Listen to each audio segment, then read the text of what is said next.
Hey, how's it going, everybody? I hope you're all having a fantastic day. Welcome back to the channel. And today we have another list. So today's category is going to be top 5, or my top 5 best cars or best performance cars under $30,000.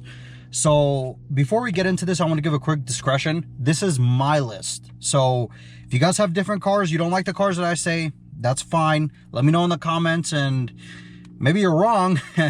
No, I'm kidding. There's no right or wrong. This is just my list that I think if I had the 30,000 right now, this is what I would buy.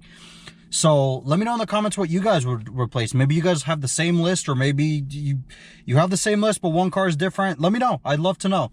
Starting off with number 1, we have the E92, or honestly, the E90, E92, E93, but my personal preference, E92 Bmw M3. So these ran from 2007 or 2008, I'm not the biggest BMW guy out there, all the way to 2013. So these were powered by the S65 4-liter V8 engine, which from factory has about 414 horsepower. And if you guys have never heard one of these with a straight pipe or with an exhaust, it's mental. I mean, they're crazy. And I know if you guys that watch my channel can be like, the AMG guy, the guy that's wearing an AMG hat, is talking about BMWs. I don't hate any car maker. I don't like a lot of the new BMWs, but I love the old ones. You know, I'm a big fan of like the old 7 Series, the E38s, E39 M5. I love those cars. It's just the new ones just don't do anything for me because they're so mundane. And, you know, it is, you know, they all kind of look the same now. But staying away from new cars, we're talking about the E92 M3. In my opinion, and this might trigger a lot of you, this is the last great M3. So the one that followed this, the F80 and now the G20, they don't really do it for me. Eh? They're great cars. I mean, they are fast, they drive great from what I've seen online, but there's just, the sound isn't there. I mean, you go and you listen to an E46 M3 with the inline 6. You listen to the E90 M3, the one we're talking about, or the E92, whichever one of those. They all sound great, especially with an exhaust. You have that nice V8 or the inline 6. And the new ones, while, like I said, they're great cars, they just don't sound that good. The F80 with an exhaust doesn't sound that great to me. Honestly, it doesn't. And, you know, I'm going to get a lot of flack, but that's just my opinion. I don't think it sounds that good, but I guess that's why we all are allowed to have opinions, right? So these cars, you can find them under 30,000. There are some that are over. Now, they had special ones like the competition package cars or even the M3 GTS, but that's a whole different, you know, it's a whole different animal than the regular M3. But yeah, you can definitely find these under 30,000. Now, things to watch out for on these cars. Rod bearings, that is a concern for these cars, just like the E60s. You also have, I believe, some Vanoss stuff, and then just normal wear, because these cars, let's be honest here, when they were at their lowest, they're starting to go back up, but a lot of people got their hands on them and just beat them, or even people that bought them new, they didn't care, they just beat them. So yeah, and you have 2 transmission options with this car. You have a 6-speed manual, which is what I would go with, or you have the DCT dual clutch, which is a semi-automatic manual, but it's a dual clutch transmission. It's fantastic. It shifts great. It's quick. It's smooth. It's a fantastic transmission. So you, honestly, with this car, you really can't go wrong picking either or. It's just personal preference at that point. Whether or not you like the manual, the analog feel, or you want to go really quickly on a track with the DCT, because the DCT is faster on a track. Yeah, it's your personal opinion. Now, like I said, you can find them under 30,000. Manuals do command a higher premium because they're manual, but you know, you can always go and find a good deal. As long as you look out there, you can definitely find a good deal. Moving on to number 2 on this list, we have the W204 Mercedes-Benz C63 Amg. You didn't think I was gonna not include an AMG, did you? Of course I had to. And I also forgot to say a quick disclaimer in the beginning of this video. While the BMW is from 2008, I'm trying to stick to cars like within the last like 10 years that have been made, because I know that a lot of people don't want to go buy old cars like, you know, me, but regardless, that's just a quick discretion. So the C63 W204, you could have had it in the States in a sedan or a coupe. Now, whether you want the coupe or the sedan, that's your preference. And also that's the market's preference, because the coupes demand a higher price than the sedans. But the C63, the W204, came with the naturally aspirated M156, hand-built, hand-designed, in-house AMG 6.2 liter. Yes, it is a 6.2 liter, not a 6.3, naturally aspirated V8 AMG motor. These came with about 456, 470 horsepower, something around those lines, which isn't bad. They're great cars. They're fast. It's a little car, so it's quick. And the motor is fantastic, but unlike the BMW, you can't pair this motor with a manual. So the C63 was only offered with a 7-speed automatic, torque converter automatic. It's not a DCT like the Beamer, so that's the thing the Beamer has over it. It's just a regular mundane 7-speed, but what this does have over the BMW is it's got more power, and in my opinion, it sounds more raw. It sounds like an angry bear that's about to like maul something, you know, with an exhaust on it, because it's mental. It sounds mental. If you've never heard one, look it up, or yeah.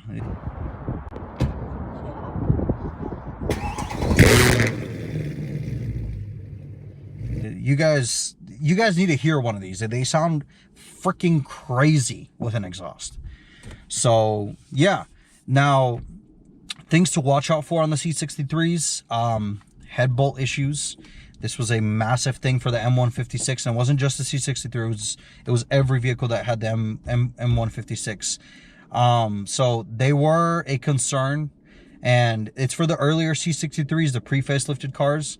Now, I did forget to mention, the C63 ran from 2008 all the way to 2015, believe it or not.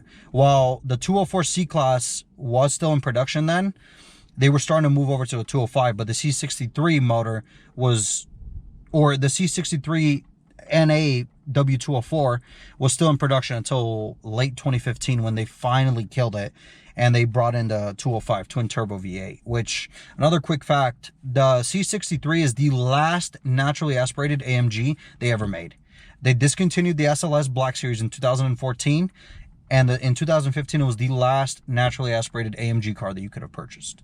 Now everything's twin turbo. Now they're doing hybrid or whatever they're doing next. But yeah, the 204 C63 is a fantastic car. And going back is to the same thing we said with the AMG or with the M3s. There are different models of it. Like I said, the sedan and the coupe. Coupe demands a higher price than the sedan.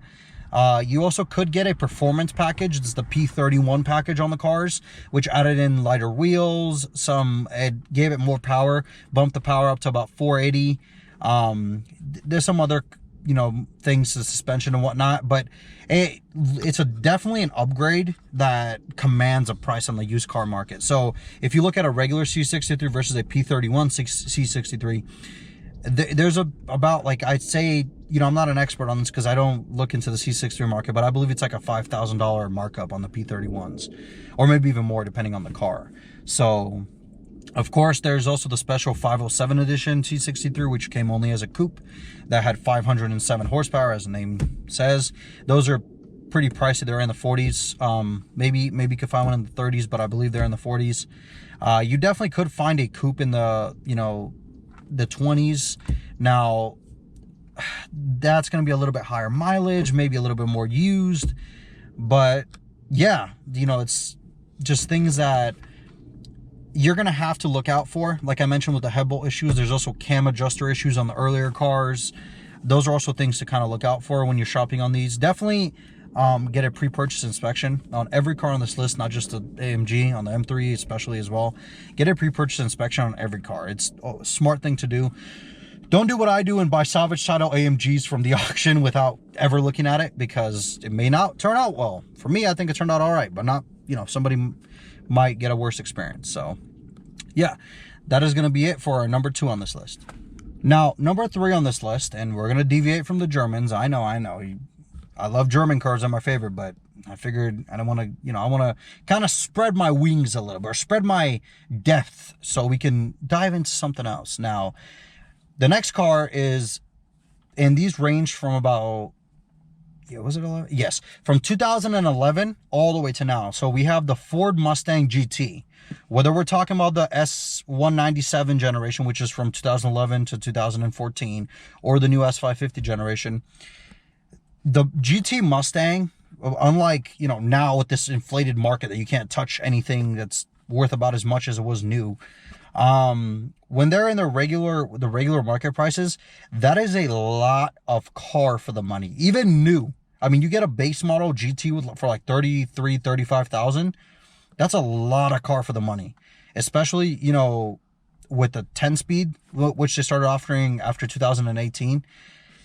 It's a quick car. It moves. It's, you know, it's got 400 and I believe 50 horsepower. It's a good amount of power for that, you know, for that little, or not little, but for the sports car that it's in. And I know that they redesigned the Mustang in 2010, but if you go with a 2010 GT, you don't get the Coyote 5.0, you get the 4.6 V8. So you don't want that because it doesn't make as much power, and the Coyote is just a better motor in general. In every way, the Coyote is a great motor. And over the last 10 years that the Coyote has been made, it's proven itself to be a very reliable motor. I would dare to say, probably on the level of the LS motors. It's that reliable. They handle boost very well. You know, I've seen online, and again, I'm not a Mustang guy, so I don't know everything, but I've seen them handle boost for like up to 800 horsepower on stock internals. So that's crazy. And, you know, if you could touch maybe a pre-2015 and older generation 5.0 Coyote motor, like a 2012 or something, for like 15 or 18, that's crazy. And now if you're gonna get a 2011 all the way to 2017 GT, I know that's two different generations, but you're gonna want to go with a stick shift, because the 6-speed that's in those cars is just garbage. It's slow shifting. It's not a performance transmission, and you don't want that. Now it's a different story when we're talking about from the 18 and up cars, because Ford put the 10-speed that's in the Raptor, Camaro ZL1, that transmission is in the Mustang GTs. So you're definitely going to want to consider that. Drive both the stick shift and the automatic, and, you know, make the decision for yourself. I'd probably go with the stick shift just because I want to roll my own gears. I think it's funner, but the 10-speed is a fantastic transmission. It's very quick. You know, the car feels really quick with that transmission. The 10-speed is a fantastic transmission. It's great. It's very quick shifting, and especially when you put it in like sport mode or in track mode, if your car's optioned out enough where you can have those track options, the car's crazy. I mean, it's very quick for what it is. For a stock Mustang, it's a very quick car. So that's something really to consider. And I love the way the S550 Mustangs look from 15 to now. They're fantastic looking cars, and they're very aggressive for what it is. And, you know, sure, it's a Mustang at the end of the day, but it's a great car. And honestly, I can't really say there's much to look out for, because as I said, the Coyote doesn't really have that many problems. And again, I'm not a Ford guy, so if you guys know something I don't, please let me know in the comments. I'd love to learn, and I definitely, you know, want to hear from maybe other people in the comments don't know either, and they're looking into these Mustangs. You know, give us your input in the comments. If there's something these cars suffer from, let us know. Obviously, it's still a cheaper car. You know, it's a low 30s if you get a base model, so it's going to be plastic on the inside. It's going to rattle, and, you know, to each is their own. If you don't care for that kind of stuff, it's a great performance car. But if you care for a little bit more, maybe you should bump it to a premium. We get the leather seats, maybe a little bit nicer interior. But regardless, it's a fantastic motor, fantastic transmission, depending on which one you get. And yeah, let's go ahead and move on to the next car on this list. So the next car on this list is, and this one's going to be a little bit on the edgy side, because you can find them under 30, but in the current market, it's kind of very difficult. So I'm talking about the Mark 7 Volkswagen Golf R. Yeah, I know. You went from all these great fast cars to a Golf. Well, don't knock the Golf R out, because the Golf R is a crazy performance hot hatch. Yeah, I know there's the Civic Type Rs and all that, but they don't really do it for me. The Golf R does. I love the Golf R. They're great cars, and if you guys have never driven one, it's crazy. I've driven one, and it's very quick. It is very quick for a little hot hatch. And that's all thanks to that 2-liter that's in the car, which Volkswagen put the 2-liter turbo 4-cylinder, which from factory makes about 296 horsepower. 300 horsepower basically in a little hot hatch. Think about that. Long gone are the days of the 80s with the Mark II Golfs where they were making 110 horsepower and everybody was flipping out. Now we're getting 300 horsepower hot hatch Golfs. I mean, that's wild. And along with that, you get that fantastic all-wheel drive system, so you can take corners at like 60 miles an hour, which if you're not a professional, please don't do any of that kind of stuff. That's how you get yourself hurt pretty bad. If you just hop in the car, please drive the car for a while, learn the car, and then if you're going to do that kind of stuff, do it on a closed like road course or something. Don't do it on the street. That's stupid. Just seriously don't. But regardless of all that, those things are great. You know, they're absolutely fantastic cars, and for the bang for the buck that you're getting, it's a quick car. So you may be asking yourself, Evo, why would I get a Golf R when it's in the same price range as the GT Mustang? Well, because they're two different cars. And yeah, sure, if you compare the prices, the GT Mustang blows the Golf out in performance any day of the week. It's much faster, handles. Actually, I don't know if it handles better. The Golf R handles very well with the all-wheel drive system, like I mentioned.